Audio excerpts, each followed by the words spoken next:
It's news time. Information is power. The current. The news headline. Borrow money from China and pay Nnamdi Kanu daddy freeze, tells federal government.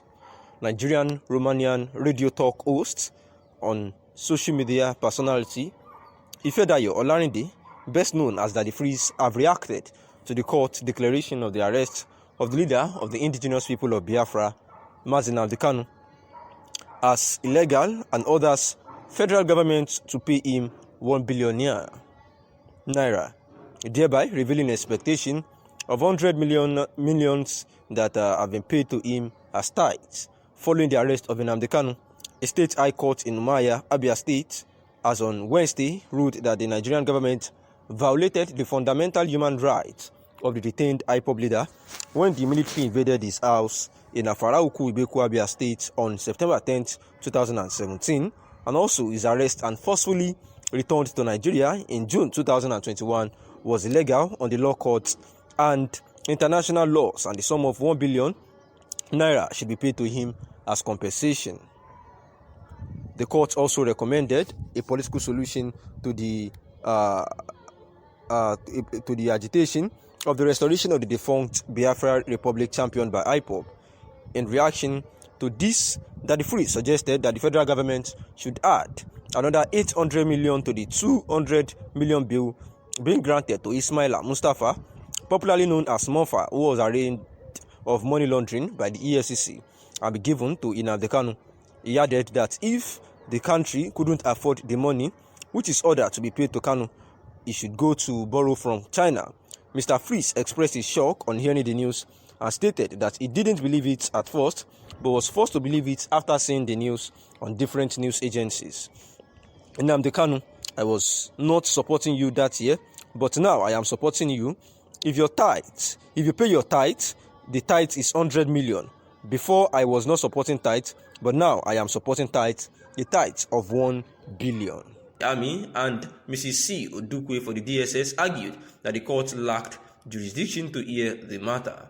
Tori specifically faulted Kanu for demanding 5 billion naira compensation from the Chief of Army Staff instead of the Army Council, but the court held that it has jurisdiction to hear the matter. While delivering judgment yesterday in the court, the judge condemned the invasion of Kanu's family house by the military and described this as notorious and brazen.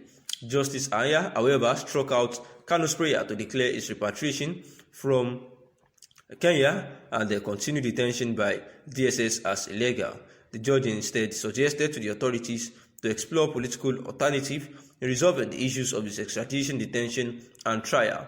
Reacting to the judgment, the Nigerian Army says it will study the decision to know the next line of action, and counsel to the Army, Tori, reportedly said that the military would respond appropriately to the court judgment that indicted it for violating the fundamental human rights of Kanu after studying the judgment. At the same time, the IPOB leader in Abuja yesterday asked the Federal High Court Abuja to discharge and acquit him of the 15-count criminal charges which the federal government preferred against him.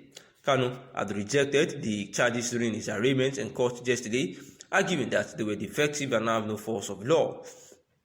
Besides the alleged effectiveness of the charges, he said that the offences brought against him were committed in the United Kingdom outside the shores of Nigeria and pleaded not guilty to the charges.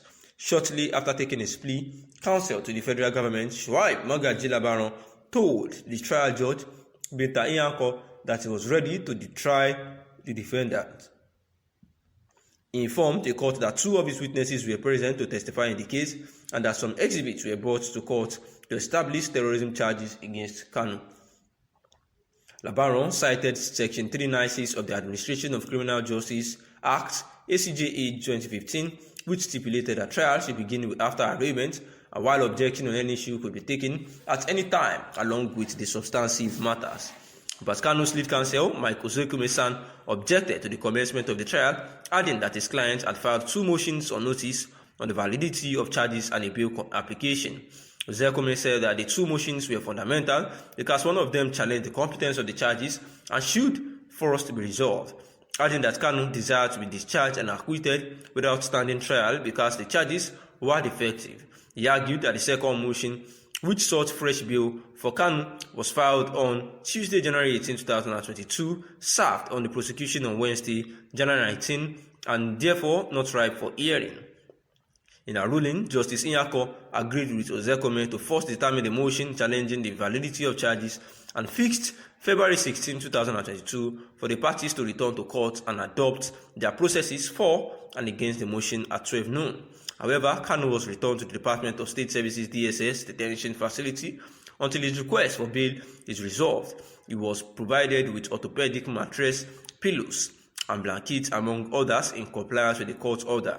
Meanwhile, Kanu's special counsel, Aloy Ejimako, in a reaction to the judgment of Abia High Court, said that the president should obey the court's decision on exploring political solution and prove that he indeed regards the judiciary, as said in an interview on January 5, 2022. He said, "I am pleased with the judgment, especially as it diminished the vested notion that Nnamdi Kanu jumped bail in 2017. The directive by the judge to the federal government to pursue paths of political solution with Kanu is also in good order. Going forward, I see the judgment having significant impact on Abuja case. I have no doubt that the federal government will implement the judgment.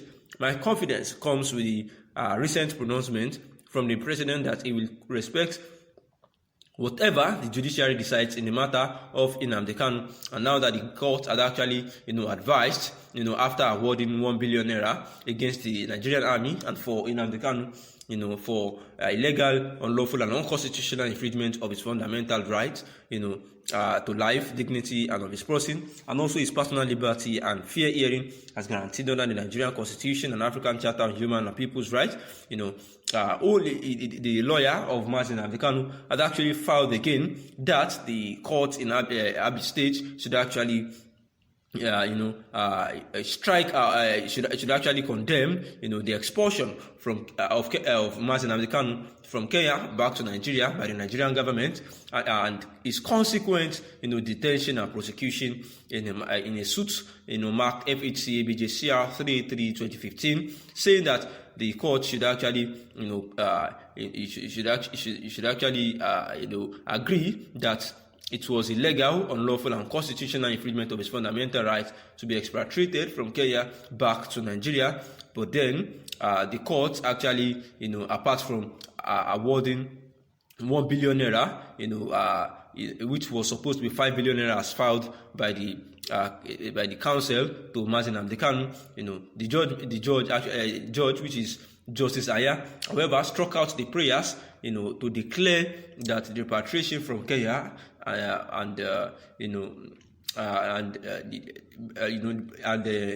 way they treated Nnamdi Kanu outside the country was illegal. Says that instead of doing that, the judge suggested that they should, find a way to explore alternate political solution in resolving the issues of his extradition, detention, and trial. And we know that for the fact that the president also said at a point in time that he respects the judiciary and that political solution may be possible as well too.